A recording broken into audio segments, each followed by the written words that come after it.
آج ہم اس ویڈیو میں یہ جاننے والے ہیں کہ اصل میں ہمارا بھروسہ کن چیزوں پر ہے اور کیوں اللہ کے ولیوں کے دل اتنے مضبوط ہوتے ہیں کہ وہ چھوٹی چھوٹی چیزوں میں کبھی نہیں الجھتے۔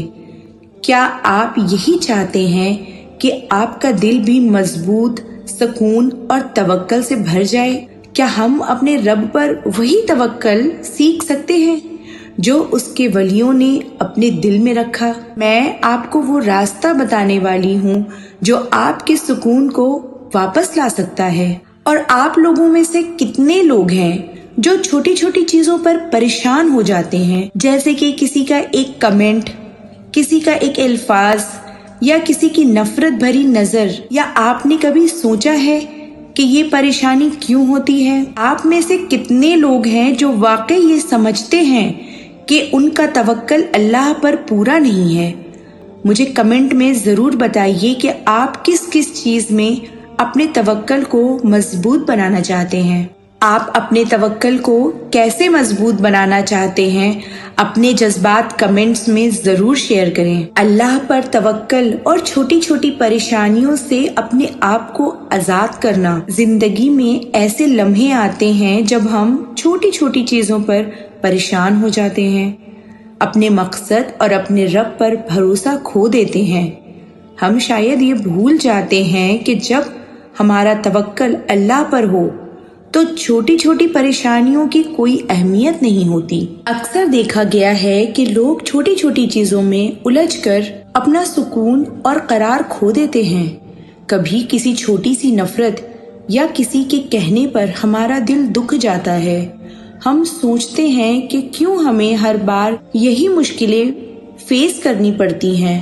ہمیں لگتا ہے کہ زندگی کا سارا بوجھ ہمارے کندھوں پر ہی ہے، لیکن کیا یہ ہماری کمزور توکل کی نشانی نہیں ہے؟ کیا ہم اللہ پر اتنا بھروسہ نہیں کرتے کہ ہم اپنی ساری پریشانیاں اس پر چھوڑ دیں؟ اللہ تعالیٰ فرماتے ہیں، اور جو اللہ پر توکل کرے اللہ اس کے لیے کافی ہے۔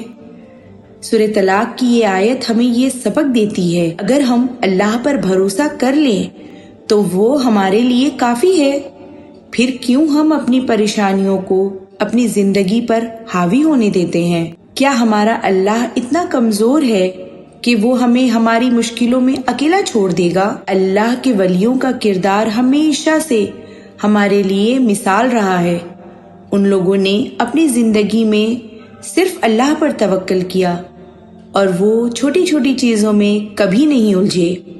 حضرت موسیٰ علیہ السلام کا واقعہ ہمیں یہ سبق دیتا ہے کہ جب وہ سمندر کے کنارے پھنس گئے تھے اور ان کے پیچھے فرعون کی لشکر تھی، اس وقت بھی انہوں نے اپنے دل میں صرف اللہ پر بھروسہ رکھا اور کہا، میرا رب میرے ساتھ ہے، وہ میری ہدایت کرے گا۔ یہ توکل کا وہ درجہ ہے جو ہمیں یہ سکھاتا ہے کہ اللہ اپنے بندے کے ساتھ ہے اور کبھی نہیں چھوڑتا۔ اور پھر یہی تجربہ ہمیں حضرت ابراہیم علیہ السلام کے واقعے میں بھی ملتا ہے۔ جب ان کو آگ میں ڈال دیا گیا، انہوں نے پھر بھی اپنے رب سے امید نہیں توڑی۔ ان کے دل میں ایک قدر اور یقین تھا کہ وہ اللہ کا بندہ ہے اور اللہ اس کا مددگار ہمیشہ رہے گا۔ آج ہم بھی اپنی زندگی میں اگر چھوٹی سے چھوٹی پریشانی پر اللہ پر توکل کریں تو یہ سوچیں کہ ہم اللہ کے قریبی لوگوں کے طریقے پر چل رہے ہیں۔ یہی وہ راہ ہے جو ہمیں اللہ کی قربت میں لے جاتا ہے۔ ہماری زندگی میں اکثر پریشانیاں تب آتی ہیں جب ہم اپنے معاملات میں اللہ پر توکل نہیں کرتے۔ ہم چاہتے ہیں کہ ہر چیز ہماری مرضی کے مطابق ہو، لیکن ہم یہ بھول جاتے ہیں کہ اللہ ہماری بہتری کو ہم سے زیادہ سمجھتا ہے۔ کبھی کبھی ہمیں لگتا ہے کہ اللہ ہمیں سن نہیں رہا یا ہماری دعا قبول نہیں کر رہا، لیکن قرآن ہمیں یہ سکھاتا ہے کہ صبر اور توکل کا پھل ضرور ملتا ہے۔ قرآن کہتا ہے، اور نا امید نہ ہو۔ اللہ کی رحمت سے صرف وہی لوگ نا امید ہوتے ہیں جو کافر ہیں۔ مومن کبھی اپنے رب کی رحمت سے نا امید نہیں ہوتا۔ اگر ہم سچ میں اللہ پر ایمان رکھتے ہیں تو ہمیں ہر حالت میں امید اور توکل کو اپنے دل میں زندہ رکھنا چاہیے۔ اللہ کے ولیوں میں حضرت ابراہیم علیہ السلام کی ایک مثال ہے، جو اپنے مقصد میں کامیابی کو دیکھ کر اپنی پسندیدہ چیز اپنے بیٹے کو بھی اللہ کی راہ میں قربان کرنے کے لیے تیار ہو گئے۔ انہوں نے اپنے دل کو اللہ کے حکم کے سامنے چھوڑ دیا اور ہمیشہ اپنی امید اسی پر رکھی۔